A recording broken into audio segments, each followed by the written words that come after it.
So you mentioned sponsorships a little bit ago. So I'm wondering how did you go about getting sponsors? How do you go through that like kind of conversation of how you were saying getting the talking points and the scripts, and Yeah. for I new podcasters out there who don't have sponsors yet, how did I basically it's kind of impossible when you're just starting out. So like I would say if you're really a new podcaster, forget it. Just focus on your craft, get good, as they would say, and get good guests, or just find some reason to become known and get enough listeners that you can actually be a marketable product. Because if you don't have like 5,000 listeners per episode, you're not going to get someone to pay you a flat fee for an ad run for the most part. So build yourself to that threshold, and then you can reach out. What I did was, once I broke 5,000 listeners per episode on average, I just put out a tweet, because I had like 15,000 Twitter followers at the time, and I said, hey, I'm getting 5,000 listeners per episode.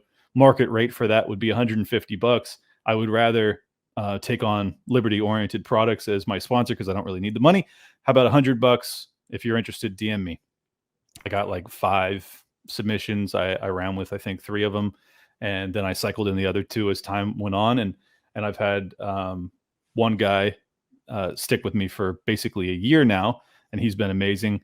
That's the Daily Job Hunt newsletter. I'll give them a shout out. And I have a bunch of like really wealthy libertarians that have side businesses and things like that just like really appreciate my show. So they'll DM me and say, hey, I'd love to support the show. I'd also love to run an ad. So it kind of happens organically now. But if I ever get to a point where I have a lull in ad buys, then I can just shoot out a tweet and say, hey, 125, $150 and per ad read. And if you're interested, shoot me an email. And that's it. I mean, that's really all I do with it. I'm probably not doing it right. I'm probably not charging as much as I should.